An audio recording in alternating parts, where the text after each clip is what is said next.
Great. So thanks everybody for joining today's session. It's a tough time, so I hope everybody is safe and family is also all doing well for all the people on this call. Today's session, what we are planning to do is to discuss how to build or what all are the experiences, tricks of trade on trying to build global brands from India. The format, as usual, is about an hour-long session. For the first 30 minutes, there are a lot of questions that each one of us have that we'll go through, and then in parallel, please feel for the audience, you can keep on typing your questions in Q&A, which we'll try to pick up as part of the conversation. And the next 30 minutes, we'll also keep it exclusive for the audience to ask questions, to raise their hands, and talk to the participants here. Let me start by introducing the folks that we have today. We have Manish, founder of Wow. I think that is one consumer brand that is like a, what I will call legend as far as building a global brand from India is concerned. They are also pioneer in this space, again, the consumer brand side. We also have Sinchita, who is she's part of Amazon global selling program. So I'm sure there are a lot of questions that other founders have from her on what Amazon, how Amazon can help founders launch their global businesses. Then we have Vinay. Vinay is partner at Fireside, partner in crime also for these series that we run. Also before Fireside was a founder himself, and then prior to that spent a long career at Unilever. And then my colleague Naman and myself. So there are all these folks on the panel. Maybe we can get started by first few questions to you, Manish. Would love to know your journey of going global. What was the logic? How things have panned out for you over last few years since you plan to go global, and how you think India is different than global markets. I think that is one thing that most of the founders like to understand. So slightly broad question, and we go into details as we go along. Thanks, Raul. Thanks, Raul, for having me on this episode of yours.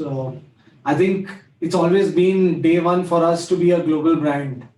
And being an internet brand, it's always, I think we are forced to go global. It's not anywhere that you are limited to one geography.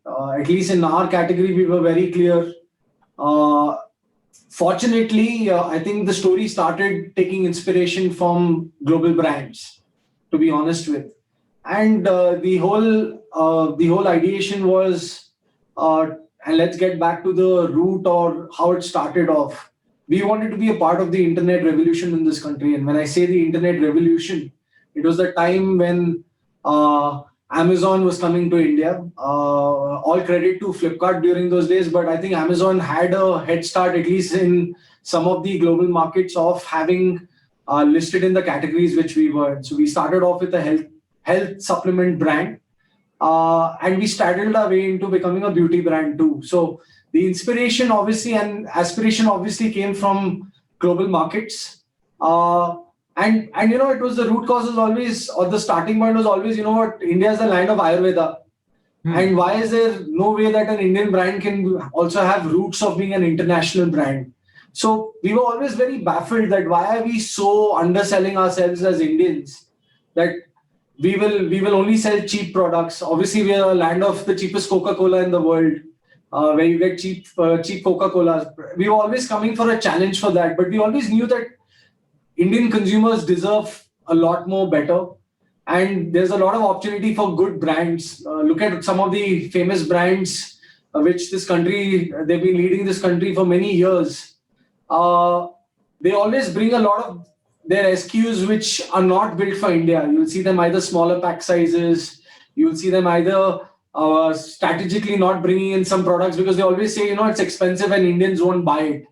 And we always thought that, the internet is going to be one leveler for brands like us, not only to fight in our own geography, but also if you do well, you have a very good chance of going global. Remember, you being on the internet, your content, whatever you're building is viewed across the globe. Indirectly, somewhere there's leakage of data. And that's the power of the internet today. Today, you're sitting out of India and you have global demand sitting out of Madagascar, the smallest islands you can, which I never even heard about, but consumers want to buy you. And you're getting distributors and sub-distributors from these regions reaching out to you. So I think I would like to say is that I think it's just the start of it. I think this decade is going to be India with its consumer brand stories. We as Indians have discounted ourselves too cheap, and I'm sure that this decade is going to be built with brands not only like us but a lot of other competing brands along the way, which should make India proud. I have no reason, and I mean, just as a starting point, we're the first Indian beauty brand to be listed in Walmart 2,800 stores. We'll soon be in Target. And just think about some of the large FMCG brands in this country. I can't mention the names. I don't think so even they wanted to get there. So I think there's nothing impossible. Possible is there. As long as you have a very open mind of giving consumers and understanding consumers what they want. So we learned a lot. I wouldn't like to say that everything was ready-made to us. We have been serial failures at our end. We have failed a lot. We failed for cheap, and we've taken the data and inputs to improve ourselves. So I think, as Amazon says, it's still day one for them. It's day zero for us. So there's a long way for us to go. But the intent, I think, of anybody building brands out of India and having digital as a focus should also intend about going global. But there are a lot of hard learnings. I would love to share whatever I could at my best abilities in this call with you. Sure. And Manish, if let's say you were to start today, and for a moment, don't assume Sanchita is in the room. What approach will you take as far as channel is concerned? Will it be Amazon.com first, your own website, other webs, marketplaces in US? And what would you advise to? So Rahul, I don't think so any of us, I know you guys come from the VC world and it's always de-risking and don't have all your eggs in one basket. I think those theories have to be very, I keep saying we have to be very hybrid and we have to live for today on what the realistic opportunities you have. I think the fact is very clear. Amazon's going to be, whether Sanchita was there on the call or not, I don't think so. A lot of brands you're seeing today wouldn't have been there if Amazon was not there. So all credit to them. But to be honest, how do companies like us look at Amazon? It's a great distribution company, right? At the end of the day, it's all about reaching out to your consumers. The click to action has changed so much from consumers looking at other platforms and eventually coming and buying on Amazon. And I think it's always, I think the best way forward going is wherever Amazon is there and new age brands like us is there, wherever Amazon opens the doors first, is go and capture those markets and then think about scaling elsewhere. So I think for us, it was a hybrid for us. We blended off when we started off US. We were blessed to have Ashwin as our partner who was staying out of the US. So that was always an add-on. He stayed there. I think it's more than 14 plus years today. So you always knew that he was hungry to be in that geography and we were building something out of India. And his skill set was always built about advertising on his own website and sending traffic there, right? So you like it or not, the rippling effect will always come on Amazon. So I would say it should be more of a hybrid. Depends on how much cash in the bank you have. I think they're pampered a lot in India on cheap advertising costs, logistic costs. You go outside India, you'll be paying for the air you breathe. So I think we've been spoiled for choices. Honestly, if you ask me a question, it's very difficult to answer it. It depends on the product, what you sell. It depends on the strategy you want to build. There are a lot of products which consumers, some of the sellers don't even think about building a brand out of it, but want to have a gap of opportunity where they can fill some gaps on opportunities on selling products. So it depends category to category, but always like the strategy of at least starting off with a marketplace, understanding what consumers are, and then eventually going your own brand way. That's how we also set it off. But ours was a little bit different, more towards selling on our Shopify and then eventually getting stronger on the other platforms. So it depends on case to case. But I think for young brands who have very less infrastructure support in the US, I think the best way forward is going through a marketplace and understanding your customers. We learned a lot. What you sell in India doesn't mean will sell in the US. So it's hard learnings for us, and it's taken us years for us to understand. We continue to learn every day. Got it. And I love the line on, you're not going to live for today and then figure out tomorrow. And this hybrid approach of yours. Manish, quick question on, complexity, and especially for young entrepreneurs starting out, etc. What would be your advice or your guidance? You obviously have been like a bellwether. You've been like, before D2C was a buzzword, you were there and you kind of like shown the way to a lot of people. But if somebody were to start today and they were to take on a challenge where they have to win in India, which you have done, and win globally, would it be sequential? Would it be hybrid like the channel choice that you talked about? Or would it be more win in one geography, build your muscle, and then kind of look at expansion overseas? See, when I'll just start a little bit off target. Would like to tell everyone, whoever's on in the show, that if there's a Chinese whisper here and somebody asks you, are you a brand? And I would say, no, I'm not yet a brand, but I'm a brand in creation, because brands are built long term. And now it's a very interesting question you've asked me. Which strategy would work? Which geography? India, US? It all depends on. And I have told you one thing. What works in India for us doesn't mean it works globally.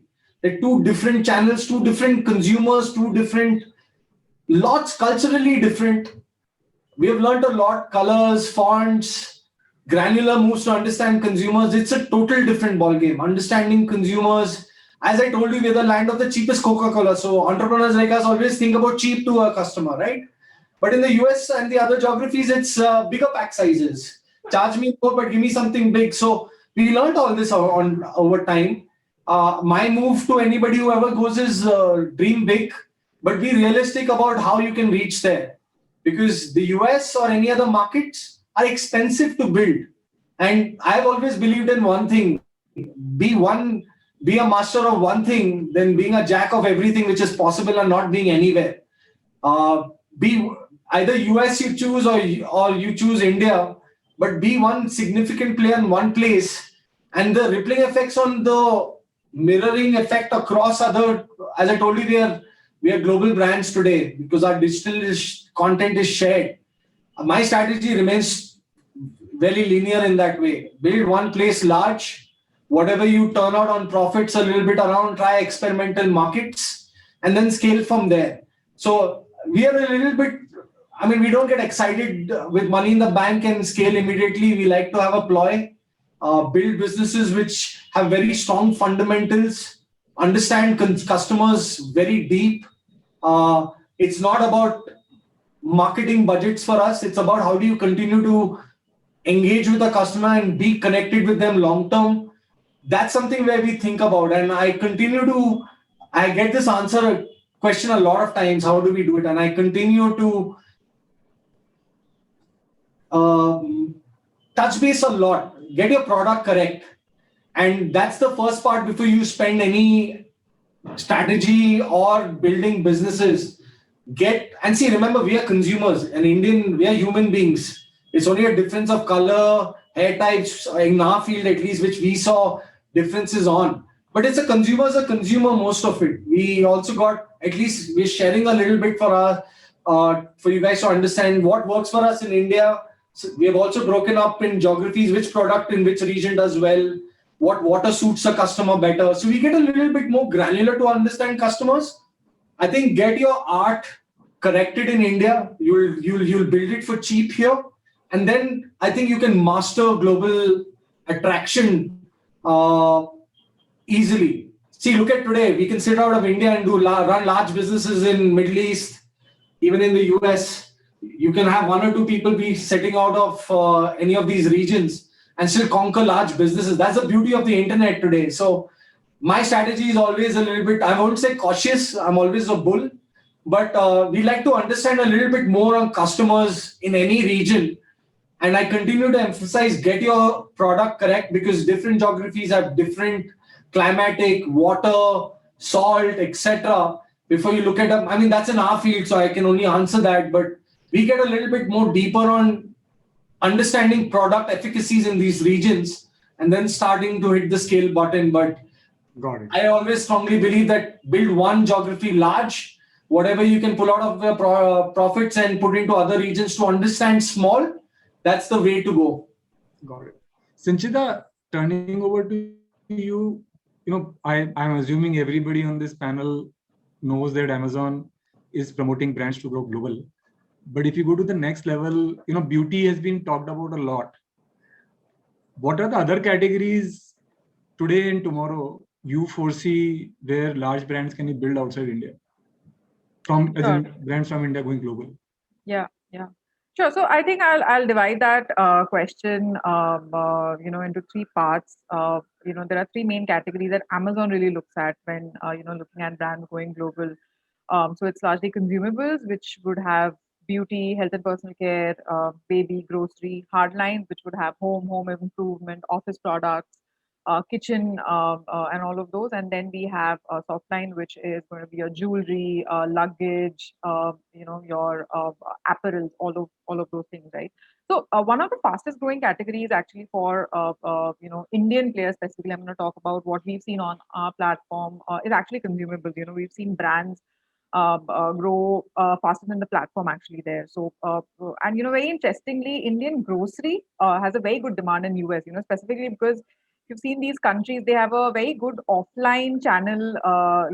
There are grocery stores spread out, who are specifically looking at Indian groceries, selling Indian groceries. So, if they're getting it at the ease of Amazon, why not? So that is a very, very attractive category. So, in the top segments here largely would be nuts and dry fruits, tea, coffee, masalas is a huge segment, oils, pulses, sweet snacks, the Haldirams of the world. I mean, they are doing really well, on the platform. So that's something there. In beauty, of course, I think WOW is driving the growth there, and Manish would be privy to that.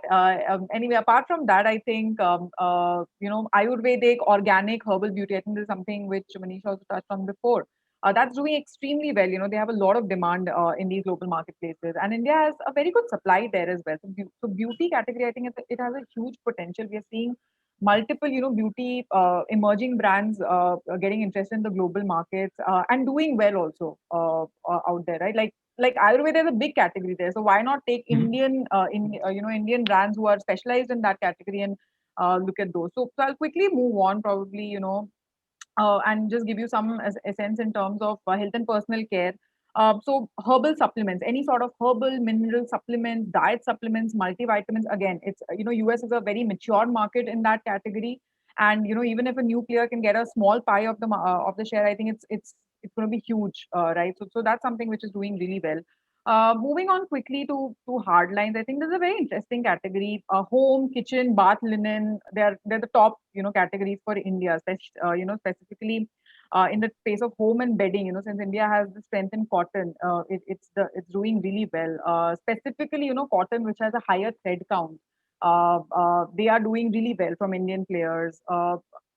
Interestingly, also toys is a very up and coming segment, and especially looking at the COVID pandemic and the how behaviors have changed for toys, board games, card games, educational and STEM toys. They are doing really well from India. There are players like PlayShifu, Skillmatics, who are growing phenomenally on the platform, right? So that's there. For quickly going on to soft lines and looking at apparel, jewelry. I think jewelry.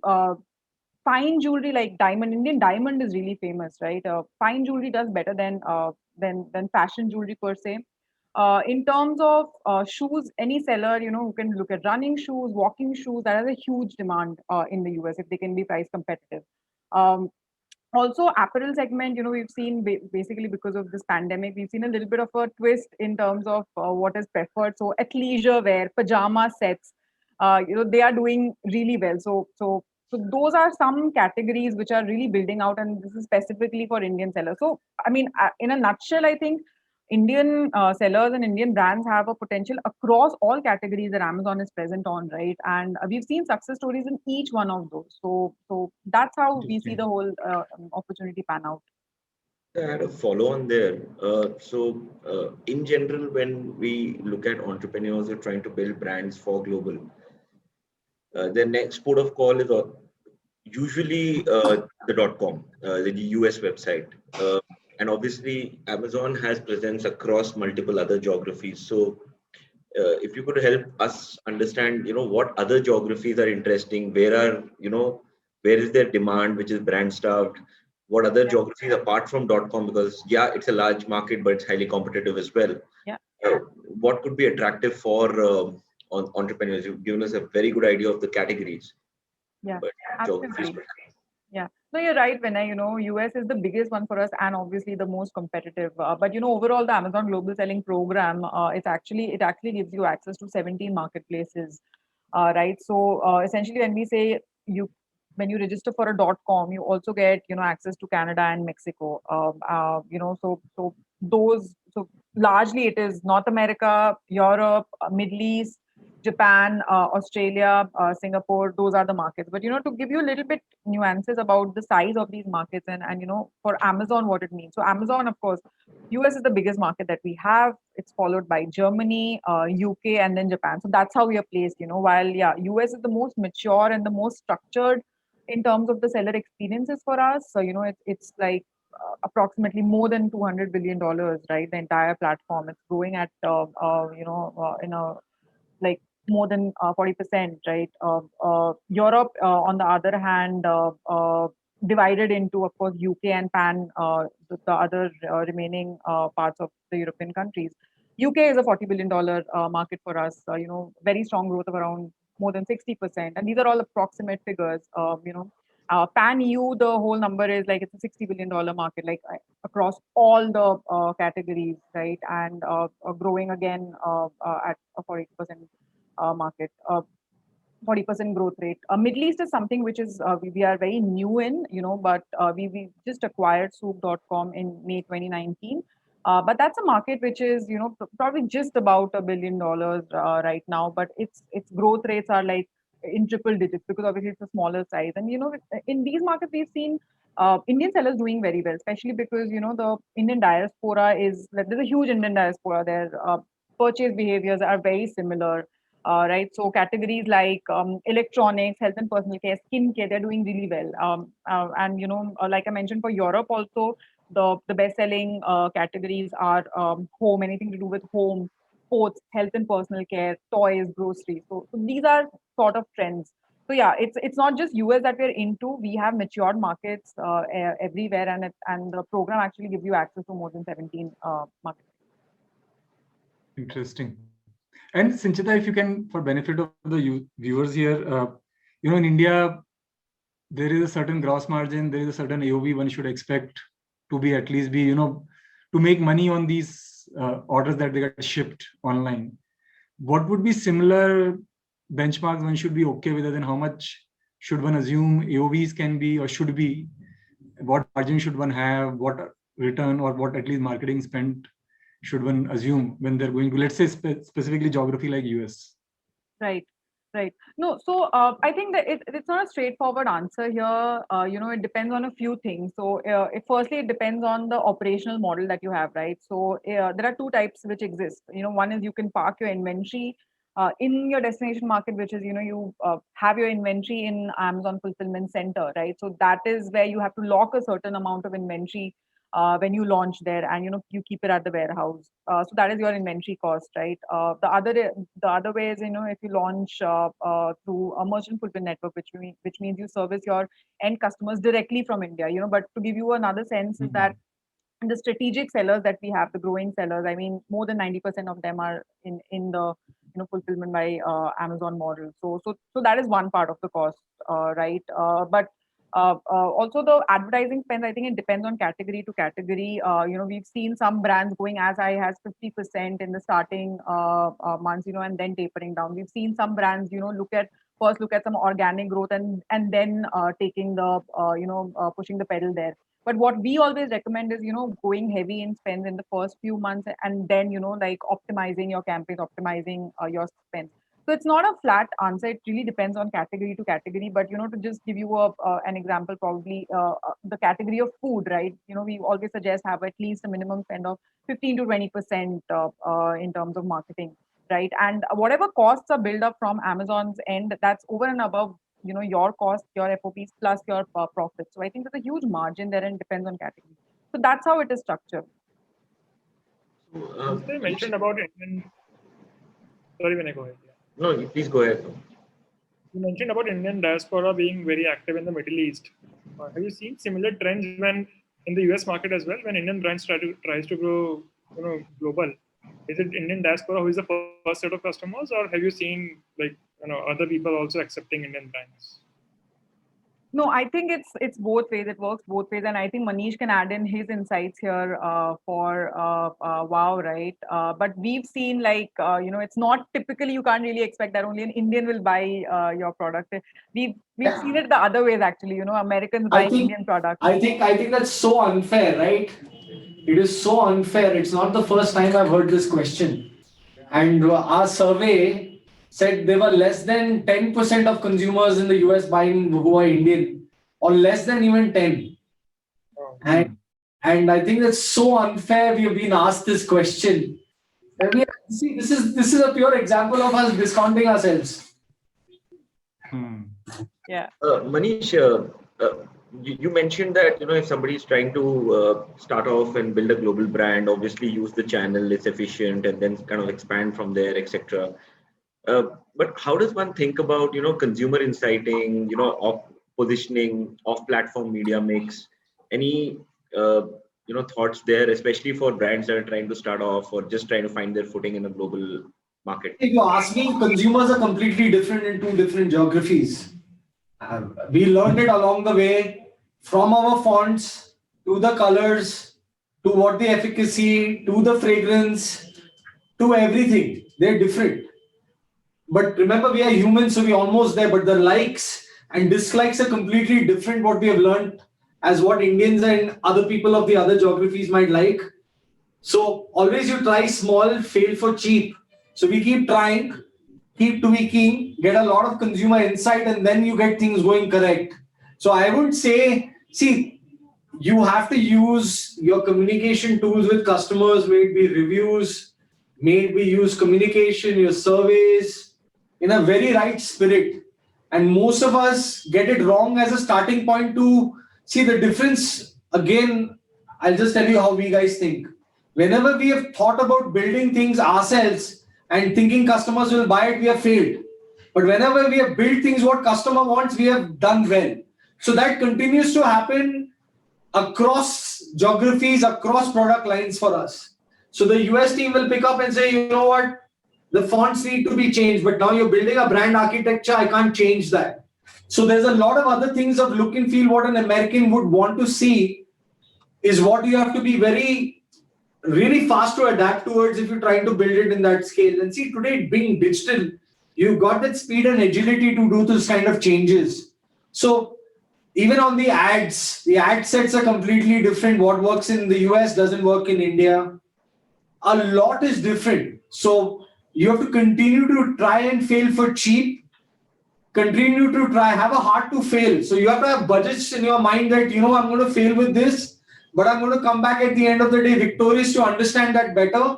And when I redo my ad sets or do my refresh on my products, I'll be able to do a much better job towards understanding. So when we started, we were all over the place, all right? So I can give you tons of failures. I don't remember my successes, but I will just give you a list of failures.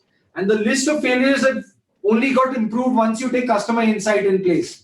Have a team of understanding your customers a little bit more. Obviously, in India and US is different. India, I can just pick up a call and speak to a customer, and a customer can spend 30 minutes with me on a phone call. All right. In the US, they don't have that. That culture is not there. So the speed at which we were connecting was not what we were getting the connection in India, because your speed to customer is completely different in these two geographies. So we do try out. We are just giving an example in the US, to just get a survey, we would throw in a coupon code with a customer just to understand what do you want to see us do better. And you would get at least 600 to 700 filling those forms, right? Then you go down to maybe R&D, maybe go down to your marketing team, improve along that. So see, it's very much possible, but it has to be a plan. But just giving expectation levels, the way how we grow fast in India, is not what you can expect out of the US, because US is a heavy guarded wall. US getting data, how you use data is completely different than what the laws in this country is. So it's I wish I could have a longer time with you guys, but whenever we can, I think Sanchita knows anybody reaching out to Sanchita. Sanchita can also connect them to Ashwin, and I'll give the limelight to Ashwin a lot for where we are in the US. Product and a lot of other strategies, I do give my views, but on the advertising cost, let's start about it. It's nowhere close to what you get in India. It's much expensive, and I must also give I should give a free tip, and people should value that. Pricing strategy, quantity sizing is completely different than what is in India and USA. And I'll tell you, 90% of the guys who go global on Amazon, 90 fail on it and never go back and sell their products again because the strategy is not there. So one is price your what you sell in India. That doesn't mean that you go and sell the same price in the US. You always take a little bit more markup because you got a heavy advertising cost. And let's be honest about it. In the US, it's all about advertising and reaching out to the customer. So lots of people lose out a lot of money because they don't understand where the product cost and pricing should be. So in some markets we take, obviously India is a volume market, price sensitive market. That doesn't mean globally we go and have that same pricing. No, we do take a premium on that. Obviously you give a value to a customer more for that, because what will happen then, if you don't have a strategy or you don't have a different label, then the Indian scalpers will destroy your US business. That means a guy buying it on Amazon India, he'll start drop shipping it in the US. So you got to be sharp on your strategy, because there's a lot of products of ours which is not being sold in India, just to ensure that the scalpers don't take advantage. So we learned all this, and we had a time where every day we were sending legal notices. I remember, I think we have more than 100 plus legal notices we have sent Indian sellers that you can't send our products out. So strategies have to be very defined. It's very ambitious to go online. I think Sanchita can tell you this fact, but it has to be a play on how do you product price it. And most of them get it very wrong. And that's a very wrong starting point. A lot of people get discouraged on selling it is because the pricing strategy is completely wrong. Got it. Very interesting. Manish, one question, I think you alluded to it. Let's say you are starting today. In terms of team, do you think one needs some skill sets from US to start building a brand in US? To be honest, we do have, but a lot still happens in India. We in fact moved a bunch of our talented teams into Toronto, which is the epicenter for both the sides of the geography. But I would say, I think Bala is an example. I think he's got a couple of guys in the US. I think go lean and thin. See, we are an e-commerce business. I don't think so we require people on street unless you have an offline strategy. Most of the business, and today, I think US is more open towards e-commerce than the rest of the world, and eventually we'll fall. But if you've got the budget, there's no harm to know about it, because that inside of that market is so important that a person sitting out of that place will tell you that. We learned a lot, hiring a lot of folks in that region, that what works in India and what kind of product packaging, our communication, and what the American audience wanted to hear was completely different. And I think these are some very important, investment for your business. At least try to get a very lean team who can give you some insight into it. It's always valuable. But I would like to go and say, have all guns blazing and build a big team out of that. It's not required. But at least get some good insight, content creators, some of the product guys sitting out of that, 2 or 3 important guys who turn the wheel for you as a good starting point into any of the geographies you're looking at scaling. And what would be, like, for example, for a young brand, the top 2 or 3 skill sets that they should hire onshore? See, I think most of anybody getting serious on getting a hire in those geographies, serious about scaling. And I think it's e-commerce is the best way to start. So looking at those, I think getting your content creator, get some of your performance marketing guys, because you'll want to sell on Amazon, you will want to sell on Shopify, There's a complete different skill set of guys doing your AMS and your sponsored ad in the US, which you require. So I think it's very important you get your content, your at least performance marketing guy. And I think the second step should be a supply chain guy who comes on board in that region helping you out, because he needs to pick up the phone, speaks to your warehouse, your third party warehouses where you'll be housing your products in. So I think these are your phase 1, phase 2, phase 3, because that's the way to go. I think content and performance guys sitting out of that, they'll also give you insight, a little bit more localization of what can happen. Like example, if you're looking at a home improvement, somebody can tell you what exactly is going on in a Marshalls or in a Target in the US, give you a little bit more insight on how well you can do it. So I think these are good starting points for you to really start off on a team, which we at least started off on. Got it. And would you, and this is a question to both of you, would you suggest having separate social media pages, Insta pages and all, which is very geography specific, or because there are pros and cons, right? You have to build new followership, new view, but and content has to be different. So what do you suggest that we should do? We are always looking at the easy way in, right?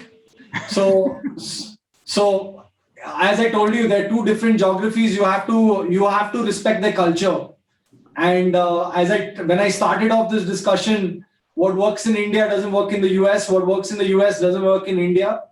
Ever since this Made in India revolution has happened, I think seeing white skin and seeing other cultural images in your Instagram in India, you get slack for. All right. So I think you have to be very cognizant about building two different followership in two different geographies. We've been strong about that.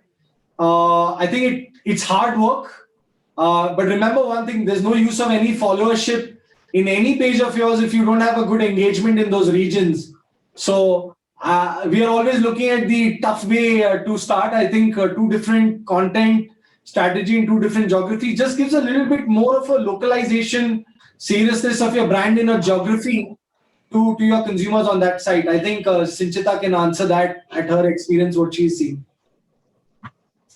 No, 100%. I think, the audiences are different, right? So if you want to dedicatedly focus on social media, I think it has to be separate. Like we've seen multiple brands who've done it successfully for it to be separate. Like, as a platform also, Amazon, supports social media codes, which you can generate and put it up. But if you're putting it out on your India page, I think the conversions are not going to be as high. Your Indian diaspora is not going to go shop in .com, right? So yeah, keep it separate, keep it different. They are completely different. Example, features in the US with features in India, way different than what you can get in India. A lot. May it be on Facebook, may it be on Instagram. I think the features there are way, way superior than what we get in India. So I think it has to be a very holistic view. So these are some important tools for people who are serious about building brands outside. Somebody who's just trying, I wouldn't say go and try doing it because it's going to be tough. But at least the way forward is to have, once you're a serious brand, is to have communication in different and keeping a set of ad creatives, content, which is very localized. Got it. Sanchita, sorry, there's a question, Sanchita, both for you and Manish as well. And maybe it is politically loaded, but I'll go ahead and ask it anyway. We've been hearing that, especially post-COVID, for example, on Amazon, they were, I think, about $70-100 million cross-border Chinese brands that were selling on Amazon and a whole bunch of other which were slightly smaller. And post-COVID, obviously, there's a sentiment change and lots of people are looking for a China plus one strategy, especially for the supply chains, consumer preferences, etc. Are you seeing some of that? How do you see that emerging, especially from India for global brand? And Manish, for you as a follow-on, are you seeing some of that play out in the demands that you're seeing on your brand? Sanchita, for you? Yeah, so I'll go on that first. I think definitely, it depends on the brand to brand. We've seen some brands which are still dependent on their, Chinese manufacturers. send goods worldwide, right? Like, to be honest, that has not changed, and I can't name any brands here that has not changed. Their dependencies can't move as easily. But most of the brands that we work with actually, manufacture within India, and they send it out. I think there are certain regulations and norms that they have to cater to now. Look, especially mentioning the country of origin. So yeah, from a two-part question from a seller's perspective, we've not seen any sellers looking at a drastic pivot in terms of completely stopping manufacturing suppliers and all of that. In terms of the strategy of recruiting more Indians and harping on the sentiment of getting Indian brands global, I think we've seen a huge upsurge there. Now we are getting many brands interested. Now they're really understanding the ecosystem and they want to explore that. And I wouldn't, it would be wrong to say that the pandemic is not a part of that reason. With the pandemic coming in, I think many brands are realizing the importance of the e-commerce offline channel, and then as an extension to that, it becomes e-commerce exports as a channel, right? So we've seen those kind of trends changing. However, on a now to look at it from the platform side, from Amazon side, I think we've not seen any change there. And I can't reveal too much, but I mean it's too early also to to look at the trends that how are the sentiments changing. But those are some from the perspectives of Indian brands and how they are associated. Yeah, over to you, Manish. So I'll just give you from a brand side, what does the world really think about made in India to start with? I can't comment much about China because at our end we are looking at how do we de-risk ourselves from China every day. But let me just share some insight. All right. We are a land of Ayurveda, we are a land of yoga. I don't know how often you guys go to the US, but I think yoga is more adapted in the US than in India. All right. So we don't value what we want and what we build from the country. All right. Any buy lane or any of the high streets in the US will have a yoga. So I think made in India products in the US are well respected to start with. I don't remember, I read a lot of my social media handles. I don't see even one anti against made in India kind of propaganda, which we always were scared of. That was something which, Ashwin was very scared of, and we were thinking about how do we have redundancy in our manufacturing. And we were looking at creative ideas of just to have made in the USA, we were looking at building up a factory in Puerto Rico, right? And our biggest raw material of this country, of our products, is water. And it was ridiculous for us to ship containers of water and our apple cider vinegar there. Till the time we really, we realized that, we are well accepted. And that's why I continue to say that this decade is going to be of Indian consumers going global. And I don't remember reading that we are discriminated, that it's a made in India and there's an anti-propaganda about buying us. If you get in any of Marshalls or Target or any of these Sephoras in the US, almost all the aromatherapy, maybe tea tree oil, maybe any of the other essential oils, you'll see proudly an American brand, but at the back, made in India. All right. And I did see that across. I'm not talking about full-fledged Indian brand on the shampoos and body washes, an example, but we are there. We are not large there, but I don't see that there's a reason for anybody to be worried that, it's a made in India product and there could be a propaganda. Let's be honest about it. US is a consumer market.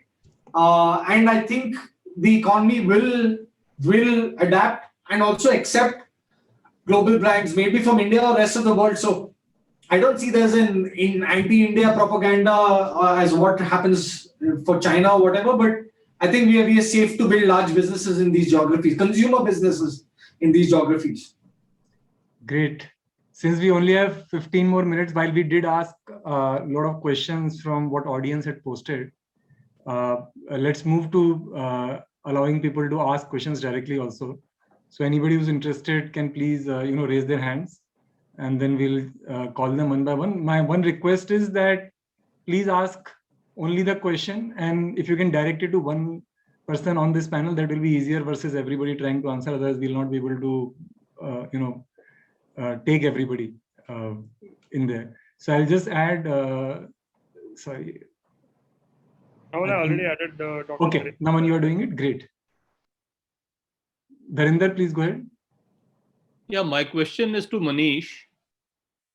Manish, two small things. One, you had said that you have to mark up. So in your space, what is the kind of markup that you feel between the Indian pricing and the US pricing? And just sorry, and Yeah, sorry.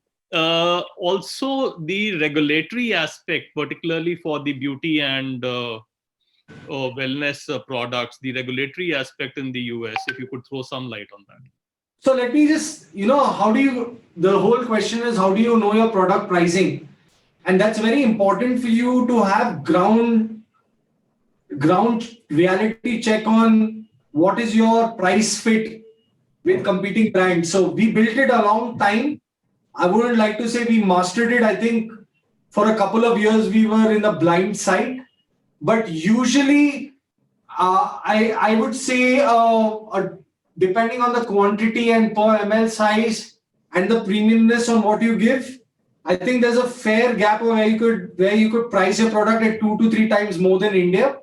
One is, remember that the logistic costs, your handling costs, which you pay nothing in India, is charged there. So you have to have that input cost into it. So my starting point would be that do a lot of recce, do a lot of customer insight. I think today Amazon helps you do a lot of analysis on who's got the best pricing, what should be your strategy be around. So I don't think so there's anything hidden.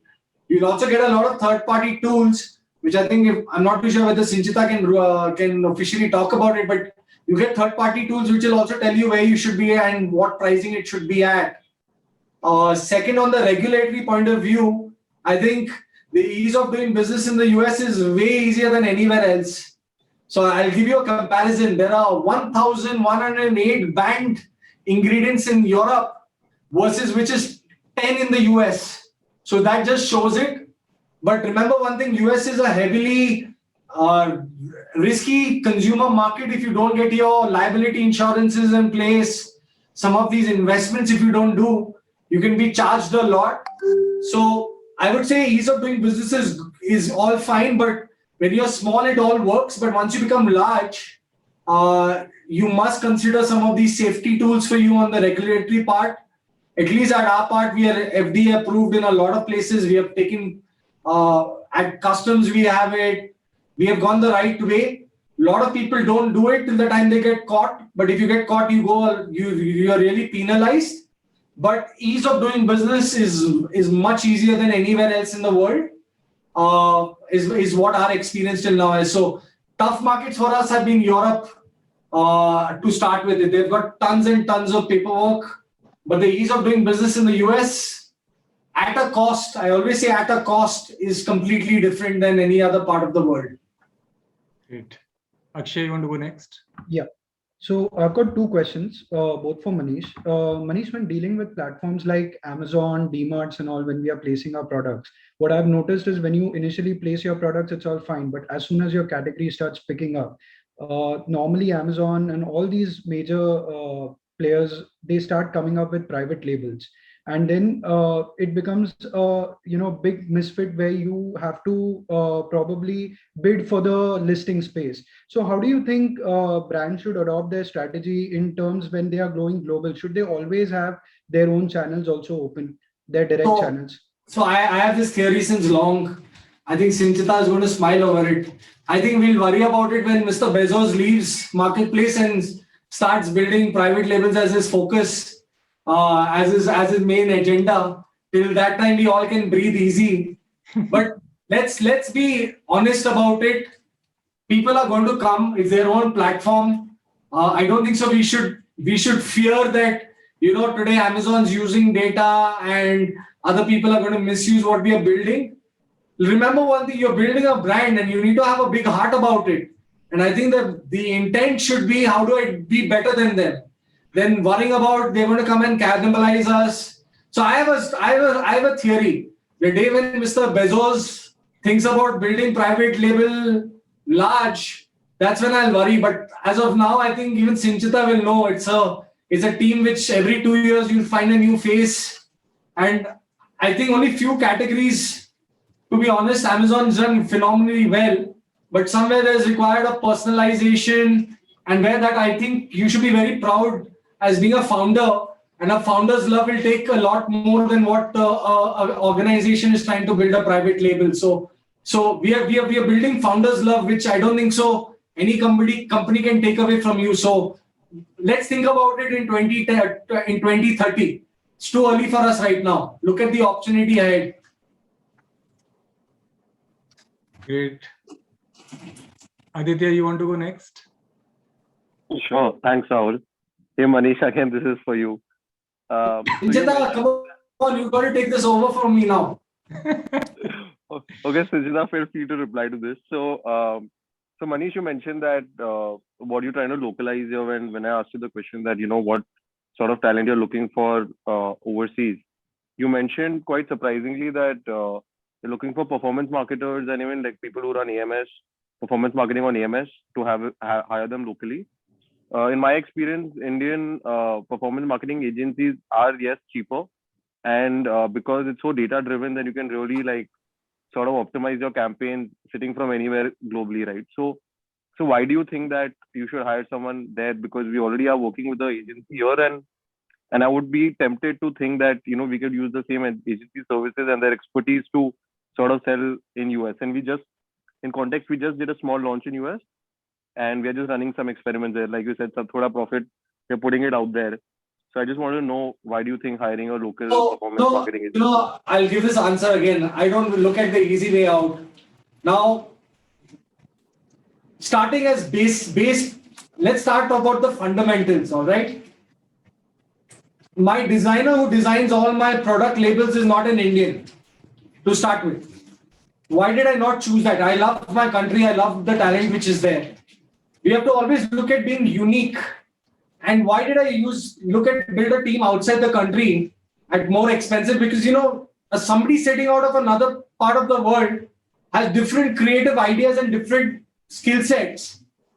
See, we are as Indians going back to the same grocery store, same chemists, same hypermarkets, supermarkets. Our brain doesn't move beyond some creativity, all right?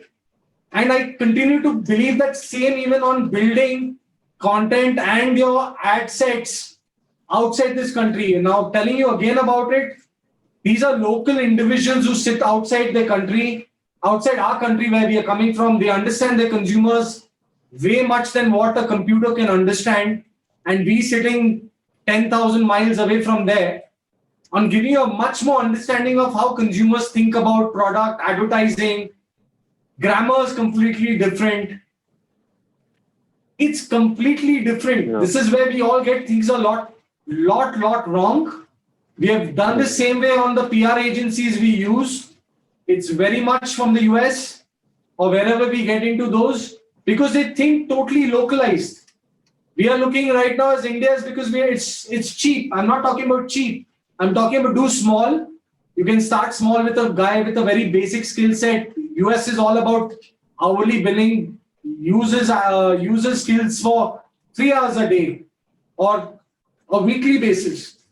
You just have a little bit more different what that kind of audience looks than what an Indian sitting out of India will think about another market. I love my country. I'll continue to promote it. I am a strong believer that AI and all the other stuff is long way away for us to have these kind of skill sets remotely.